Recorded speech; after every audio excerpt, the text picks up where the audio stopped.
But Yeah, that deserved a drum roll. yeah, thanks. All right, so I'm going to do some basic stuff today. I think we're going to go. I'm thinking of my 4-year-old and what I would show him. So we're going to start right off with the rudiments. The first rudiment that you usually ever learn, and it's kind of the foundation of everything, is a single stroke roll. All it is right, left, right, left, right, left, or left, right, left, right, left, right, and you just go, it's this. Woo! No big deal. Nope. No big deal. But what we want to get into is a little bit of the mechanics and choices that you can make. And these choices have to do with grip, how you're hitting the drum, the rebound or the bounce that you're getting out of it, and combining them to get different sounds out of the drum also. But your first basic thing, you want to do your grip. You've got to find the balance point on the stick, or where the fulcrum is, where it wants to move the best. Fulcrum? Fulcrum. Fulcrum. Ladies and gentlemen, that's the word. The secret word of the day is fulcrum. Later on, Stop it. I'm going to touch my wife's fulcrum. Dude, kid show, man. Hey, that's not. It's the part of the. Not a kid it's show. the bendy part of the stick. All right, so this is what you're going to do. You want to find it's about 6 inches. God, we could go really dirty with the show. Up the shaft. I'm sorry. It just channeled through me. Forgive me, please. And you're going to find this balance point by dropping the stick and seeing how it bounces. Now, if I hold the stick too far back, I'm really exaggerating at the very, very back of the stick, it's going to die. It's going to do this. Ooh. You go too far forward, the stick just balances. So you've got to find that right spot where it wants to. The word we're going to use here is decay, meaning it's going to bounce even, like bip, bip, bip, bip, bip, bip, bip, and get faster and smaller. So I'm letting the stick completely go and letting it move here. Here along that lass, if you grab it in that spot and practice from there, it just makes a lot of things easier. You don't have to force the stick. All right, so that's the first thing. That's where you're going to grip it. Now you have some choices. We can go where you're going the first finger, and I'm going off of the first crease in my fingers here. That's how I describe it. All the fingers are, most of the time, there's always exceptions, going to be touching the stick. From many years of taking drum lessons and taking lessons from many different people, it seems like a lot of the instructors, every teacher I had a different way to hold the stick. And they all said that their way was the only way and it was the right way, and that's a bunch of hooey. No, that is not how it is. I use all these different grips, and I'm only going to get through a couple of them probably, and I want to fly through this, so I go in depth at a different time. First grip, gripping here, fingers are around it. It's very loose. I always tell students you should be able to slide a stick through like that. Be careful not to get slivers. Hands very open, very relaxed. Next type of grip is actually one that I've been using a lot lately. I think this is more of a Freddie Gruber style. If you don't know who he is, look him up. There's not much online. He died a couple years ago, but he was the drum guru that taught everybody. And this time, same where it's touching the fingers, but what we're going to do is we're going to have the fulcrum on the middle finger. And the pointer finger, this one, is really going to be there kind of floating, or sometimes you might think of it as a 3-point grip where I'm really grabbing it between the three. I'm making what I call a triangle here between the points of my thumb, my pointer finger, and my middle finger. And then the other fingers wrap around. And be careful not to let the back fingers come off of the stick when you do a lot of stuff, because it's the back fingers are the real secret to speed that I've found. So now let me go to another version of the grip. And I use this usually for heavy rock or really aggressive drumming where I still need to be able to do rudimental stuff at a high velocity, high speed, and high power. This is a Tony Williams. This is where I got the idea from. This is how Tony Williams Another great jazz drummer, played with Miles Davis when he was 17, and just amazing drummer. He holds it really back with his back two fingers, or he does all the control. And we'll talk about some of this in future episodes about his idea is he wants to control the stick. He's not, it's a combination of bounce and finger control, but he was really using his back fingers a lot to control the stick. And it's a almost like a marching band thing. You can get a ton of power and actually a lot of speed. I tend to get worn out a little faster that way. So here, single stroke roll, those are the three choices. And the way we're going to do this is a bounce stroke or a rebound stroke. I'm going to start marching band style. I'm starting with the sticks pointing at the ceiling, and I'm just going to drop it and let it rebound back up. That's how you're going to work on this. Back and forth. Very simple. Now, different drum instructors will give you different ideas on should you go fast right away, shouldn't you? I think you should try all of it. Start slow, work on the form, but you should also push yourself even if you go out of form. Jeff Queen, great world-class snare drum instructor, teacher, performer, has won every darn snare drum award there is. He talks about really pushing yourself past your boundaries so you can start getting faster and develop the muscles. Some drum teachers don't ever want you to do that. I think you need to do both. You push the muscles sometimes and really go for it, and then other times you want to be light, tappity, tap, tap, tap. And right now we're going for light, rebound, and full strokes, by the way. A full stroke, we're going all the way back up. Look at that. Look at that. Oh my gosh. And then I like the old school, just speeding it up.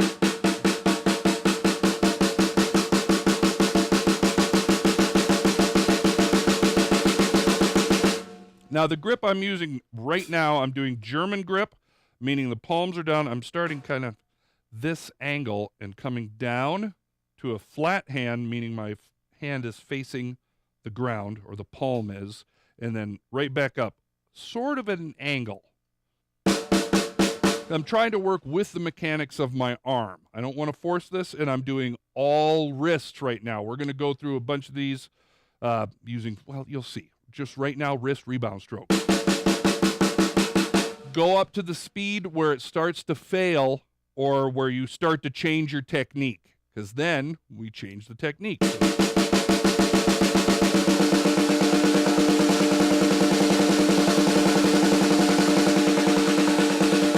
You see how open the hand is? I'm gripping back further than normal, just so I can use this motion. When I get going faster, I will switch to more fingers. Now watch as I go faster. I won't come up as high.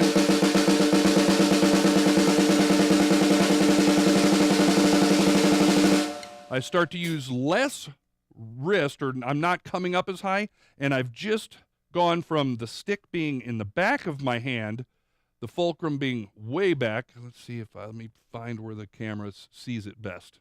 Back here. As I go faster, I'm moving the stick forward in my hand. This is crazy stuff because a lot of times drummers either don't notice some of the things that they're doing or they don't know how to describe it. And that's always the hardest thing for me is describing. But that's what I'm doing. It's in the back of my hand.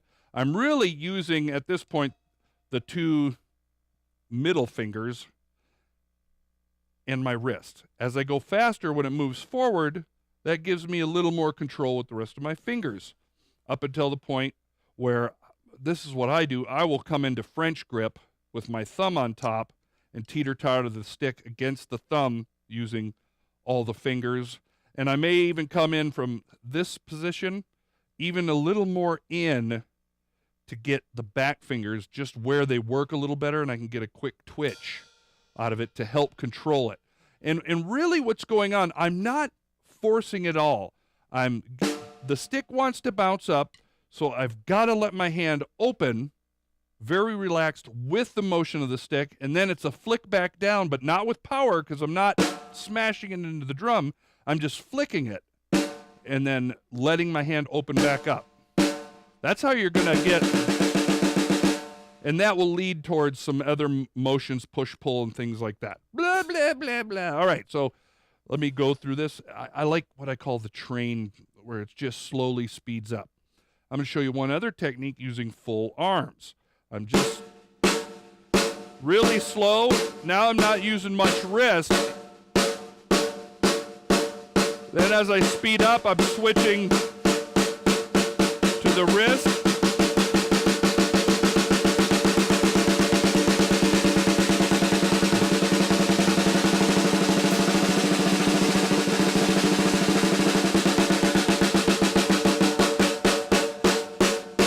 So you can kind of see the progression there, and these are I consider them the three different levels that I'm playing at: full arm, then wrist, and then fingers.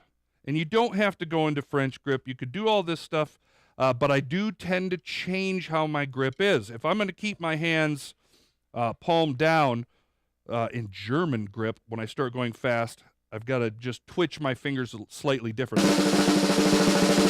There, I'll open, you'll see, watch my fingers. I'll completely let go.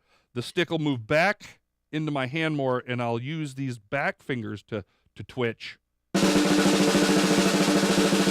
There's still a little wrist motion, but it's very different. There's definitely a difference in sound and just how the power comes through. All right, that's the main part of that exercise that I wanted to go through with singles. And it's very important to take your singles and just drill them to death. I used to sit in front of the TV and just, every time there was music on, I would do some rudiment in time with the commercial or the background music and try to pay attention to the show sometimes. Or I'd zone out into my drum stuff, put on a click track. The next thing you want to try to do is start working in some sort of an accent. And this is going to help you develop your timing within timing so that you're not just, I'm just playing that fast and I don't know how many notes I've hit. So you want to put little tag marks in. And those tag marks will be accents.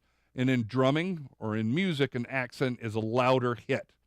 There's different ways to do it. I'm not going to go into today a bunch of molar stroke and how. It's just all I want you to work on is trying to get an accent in there without changing any of the other notes. So here I'm going to go to what they call like a tap stroke, or just, if you look at my hand, left hand, see how open it is? I could slide a stick in there. You can see the light. You can see the wall behind. And then, right now I'm just doing it at random, and I'm only doing right hand. And the type of the accent, the way I'm doing it this time, there's no molar stroke. I'm doing no upstroke, nothing aggressive. I'm literally just taking this open hand that I have and closing the hand, snapping it in, going.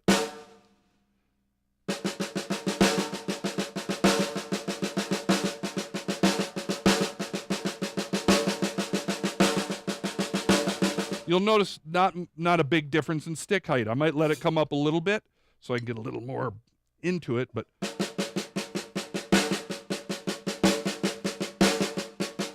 and I'm not as comfortable with this. I tend to do it without thinking when I'm playing fast. So this is what you want to do. You want to take your single strokes, get them comfortable, get them even, and then first take fours, like 1, 2, 3, 4, 1, 2, 3, 4, and you just want to feel that.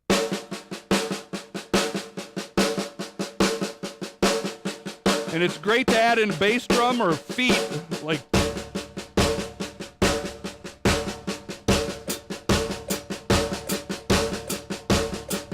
Then pick a different number. Remember, if you play even numbers, it'll stay on the same hand. The accent will stay on the same hand. Like 1, 2, 3, 4, 1, 2, 3, 4, 1, 2, 3, 4, 5, 6, 1, 2, 3, 4, 5, 6, 1, 2, 3, 4, 5, 6, 1, 2, 3, 4, 5, 6, 3, 4, 5, 6, 7, 8, 1, 2, 3, 4, 5, 6, 7, 8, 1, 2, 3, 4, 5, 6, 7, 1, 2, 3, 4, 1, 2, 3, 4, 1, 2, 3, 4, 1, 2, 3, 4, 1, 2, 3, 1, 2, 3, 1, 2, 3, 1, 2, 3, 1, 2, 3, 1, 2, 3, 1, 2, 3, 1, 2, 3, 1, 2, 3, 4, 5, 6, 5, 6, 1, 2, 3, 4, 5, 1, 2, 3, 4, 5, 1, 2, 3, 4, 5, 1, 2, 3, 4, 5, 1, 2, 3, 4, 5, 1, 2, 3, 4, 5, 1, 2, 3, 4, 5, 6, 7, 1, 2, 3, 4, 5, 6, 7, 1. 1, 2, 3, 4, 5, 6, 7, 8, 9. 1, 2, 3, 4, 5, 6, 7, 8, 9. 1, 2, 3. So a lot of times, instead of just like there, I'm counting, and I'm counting for you mostly, or the audience, just so you can kind of hear that. Sometimes I'll count. A lot of times I'll come up with little phrases or patterns that will stick in my head that I can use to remember patterns. Not because counting, I don't know, it's so binary. All right. All What? right. Are we Can't ready? handle anymore. Mute your mic. Can't handle anymore. All right. Let's give the people what they want. Let's do it. I'm ready. This is what they want?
I got my mic on. All right. Dude, I like me some funk. I was trying to collect my thoughts here. Bet you that's hard. It is. I can't even talk. I bet you it's hard. So, tune like that. In a real situation of playing, I'm going to probably play that a lot different. The groove will be very similar. I just won't put in the flashy stuff. And I didn't go crazy, but I was sticking to the groove and then throwing things in. Normally, I'd just be like, boom.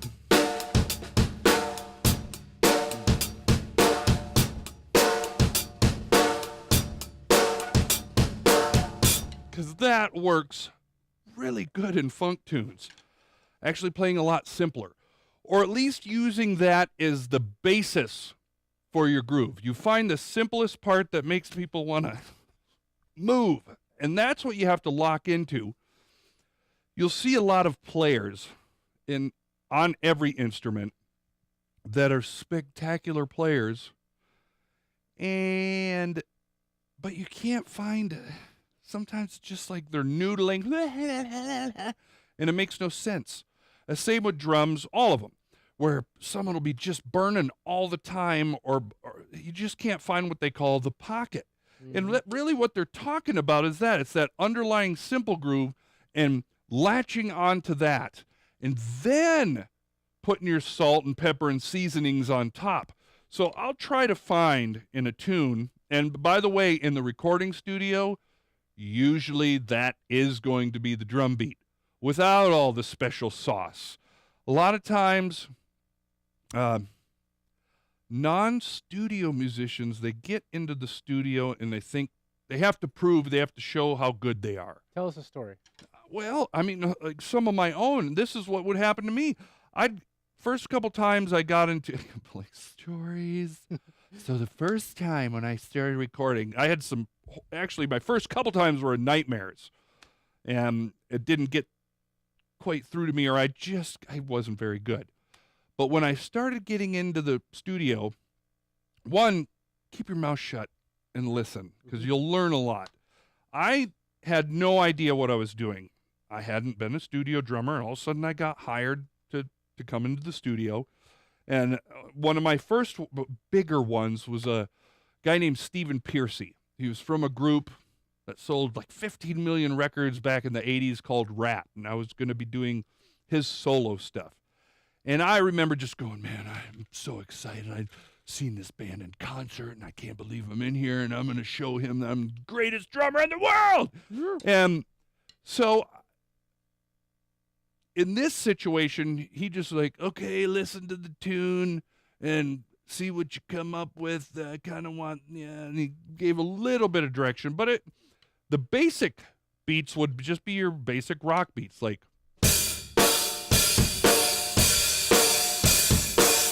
But man, that's not what I was doing. I was doing like.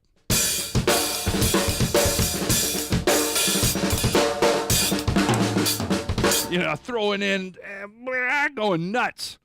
And boy, I heard that click in my headphone and just, it's like, calm down.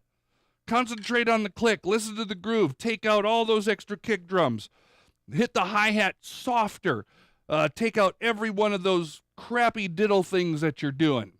And ended up, I had to suck up.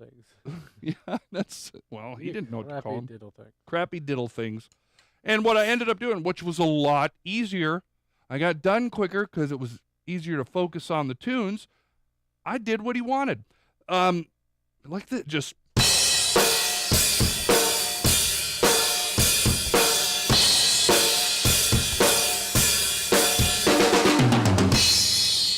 Simple sometimes works the best. As you get better, you can figure out how to sneak in little things.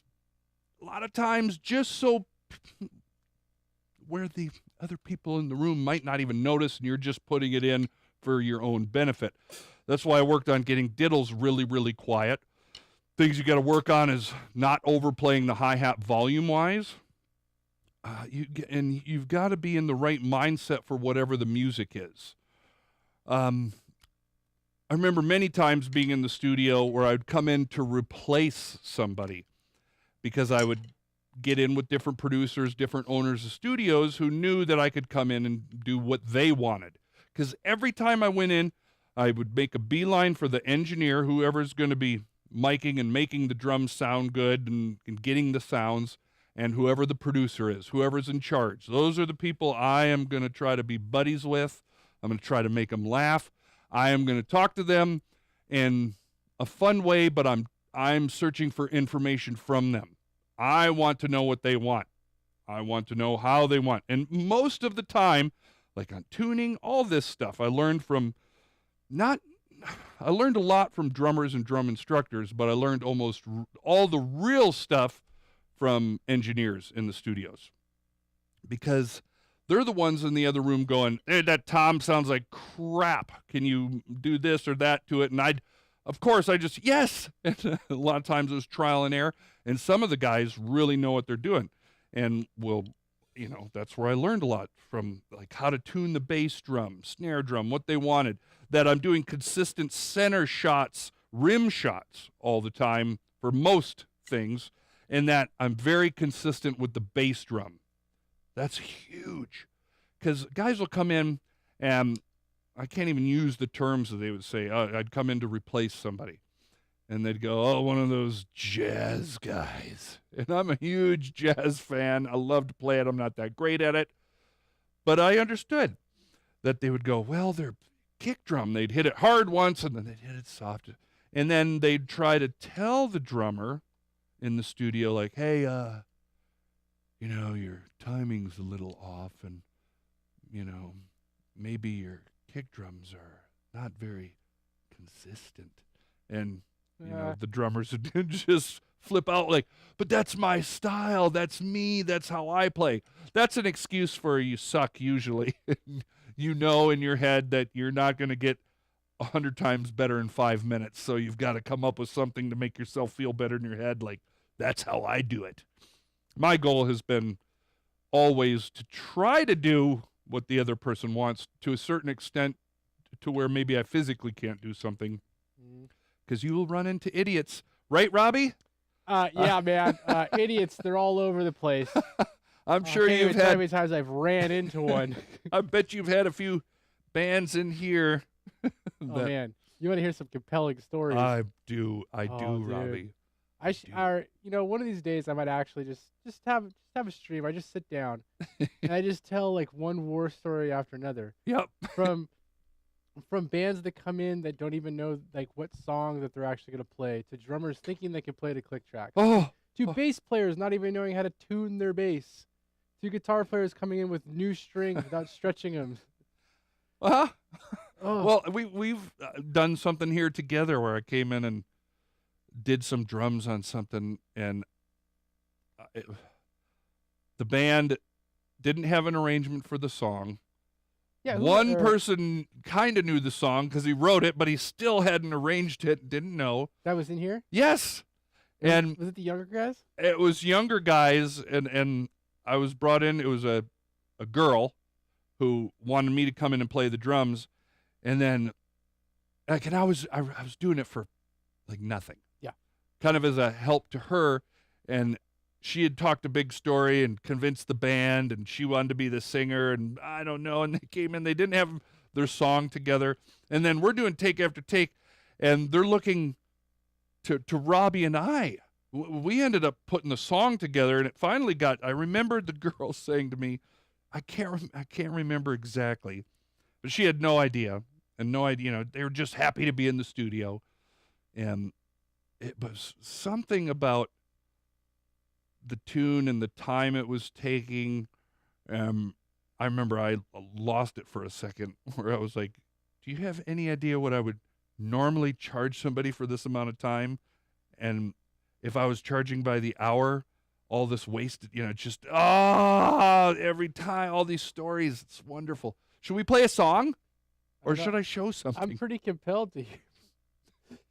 Yeah, let's do it. Let me look at my catalog of stuff. And then I'll go back into some more compelling storytelling. Or maybe. It's good. It's good. Boy, it's yeah. All right, mute your mic. Come on, give us something. Give us something.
That was amazing. I, I've played the endings to all 3 songs right. Oh man! I mean, after you play the same songs for like Hey, shh. 3 years, Shh. you better know them. Dude, No, shh, dude. Come on. it's a secret. Come on. I don't know these all. You're just throwing them at me. I've never heard them. This is just crazy. My learning curve, though, well, in my opinion, for songs, I think takes forever. Yeah, And- it's pretty mediocre. Well, because in the studio, I don't know how I got to become a drummer that plays in the studio besides Dude, technique. wait. What? Compelling story Go ahead. by the Dogboy. Oh, That's font I've too big. I never- don't like it. We're gonna I fix love this. Go ahead. Keep doing your I've thing. never felt that I was good at learning songs. I've always felt I was good at faking songs. Okay. And because Wait, what'll happen are is we gonna get some some knowledge? knowledge. drop? Well, maybe. Yes, so. I think that's why I worked so hard on technique, because I didn't want to have to think about what I'm doing. Or all I wanted to do was think and I want it to come out. Sure. That's the goal. Sure. And when I'm in the studio, and Robbie probably, I'm going to burp, probably notices this all the time, I don't really learn the songs. The minute I might get through it, I might even get the take. I might get it pretty quick. The instant I leave the room, I have no idea. Gone. It's like I get in this kung fu zone at times. And by the way, it really sucks if I can't get there and I start falling apart, because I've had those. I've had horrible nightmare sessions. Tell us about it.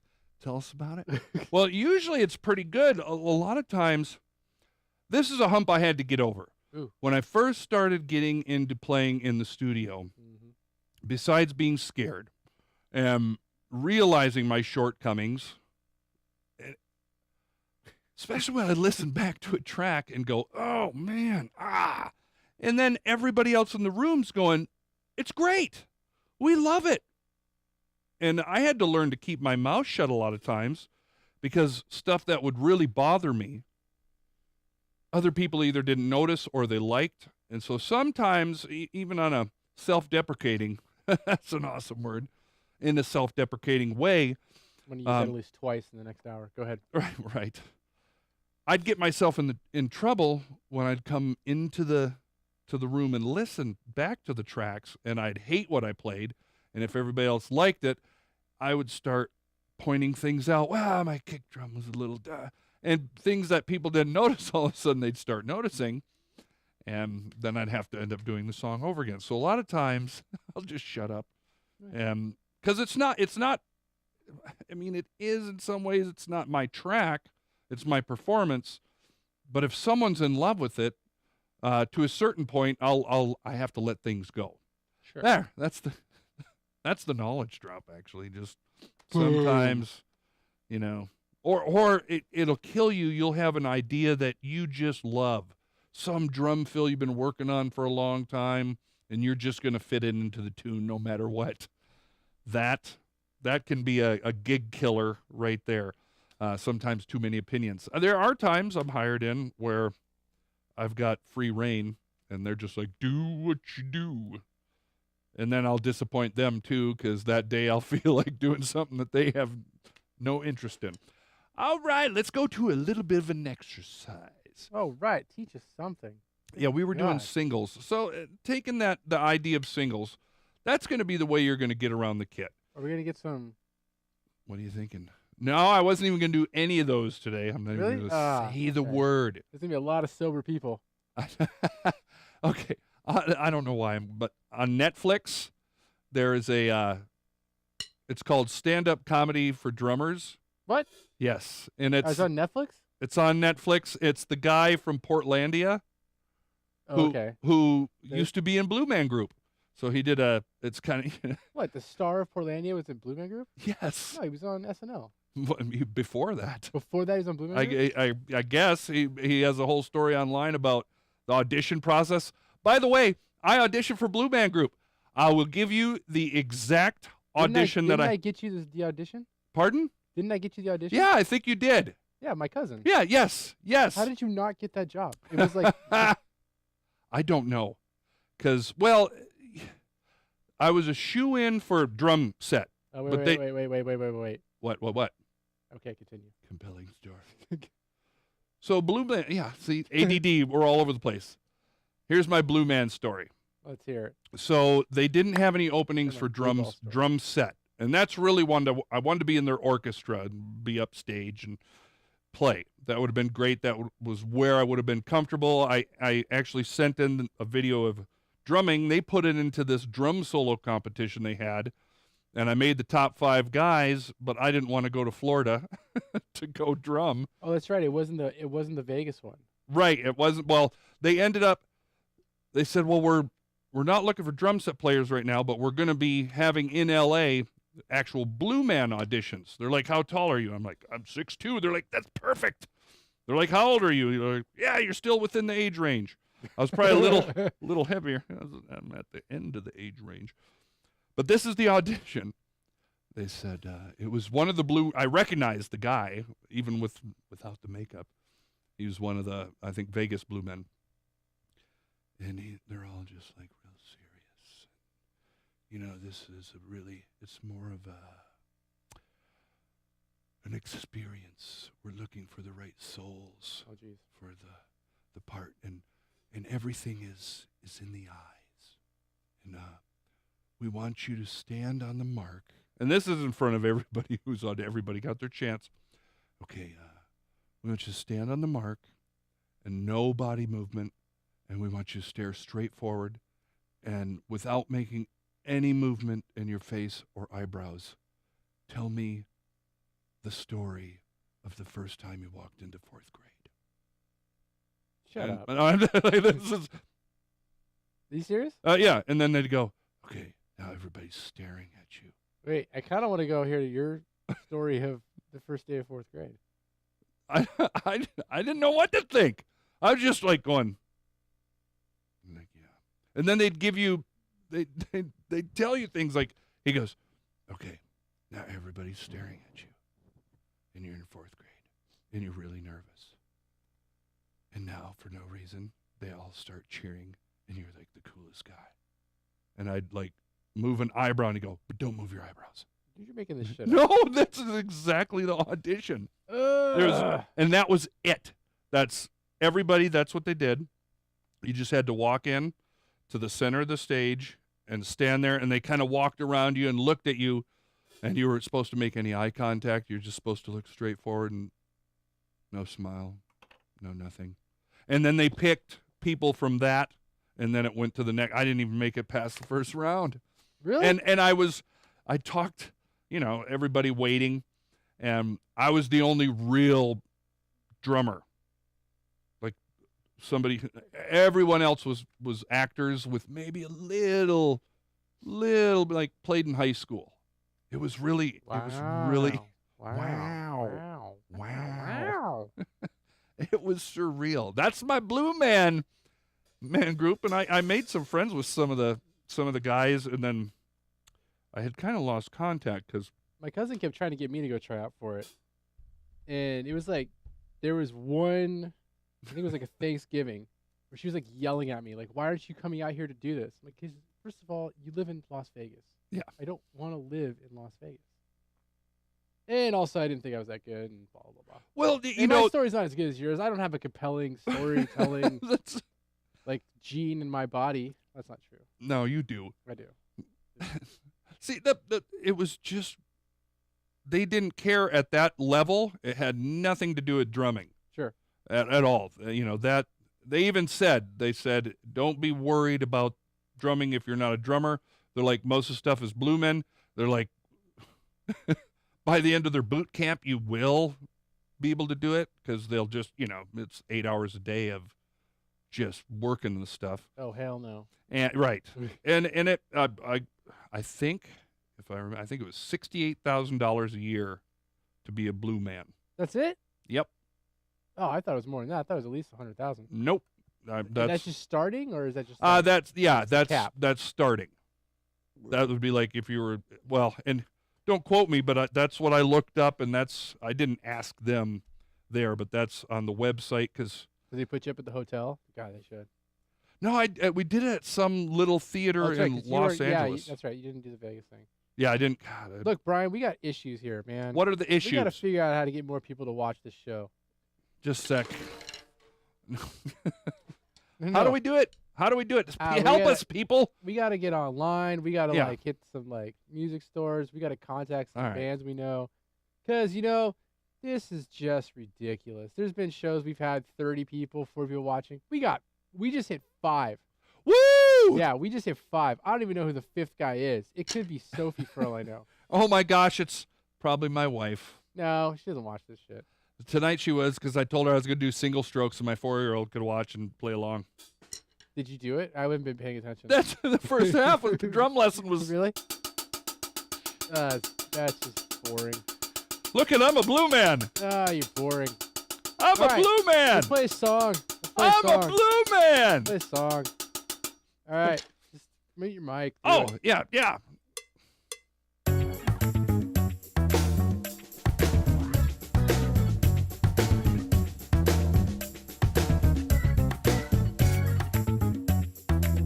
Oh. Are you embarrassing me right now? That's the same song. Is it? It is the same song. I thought it sounded familiar. Don't call me out on this shit. What are you doing, man?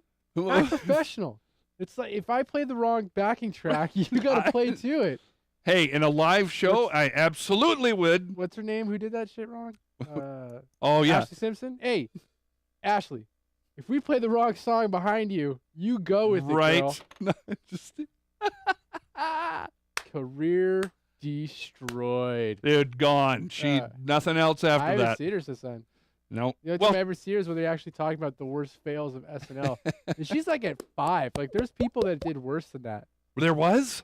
Oh, yeah. There's one. Martin Lawrence did something that they didn't even televise it anymore. Like, something about, like, his opening act. Really? Yeah. It was like something just went horribly wrong in, like, what he was saying. That's all. You know what? I'm done telling compelling stories. All right. Yeah, Here's a new song. Oh, shit. You're like it's too mellow. All right, now. Compelling music from Dogboy. Yeah, wait. Yeah, wait.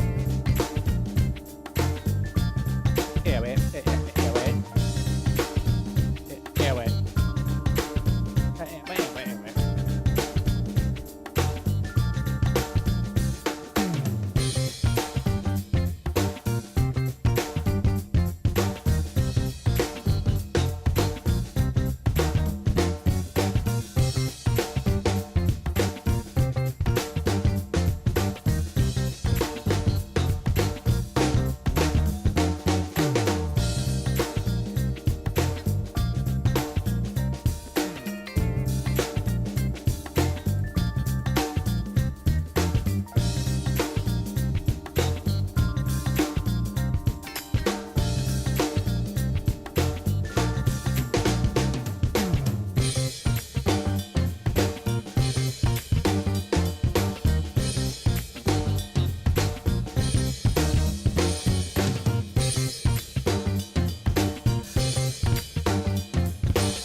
Dude, I think I'm playing halfway tasty today. I know, man. I wish we had more than 4 people watching I us know. now. We lost somebody in the middle of you playing the song.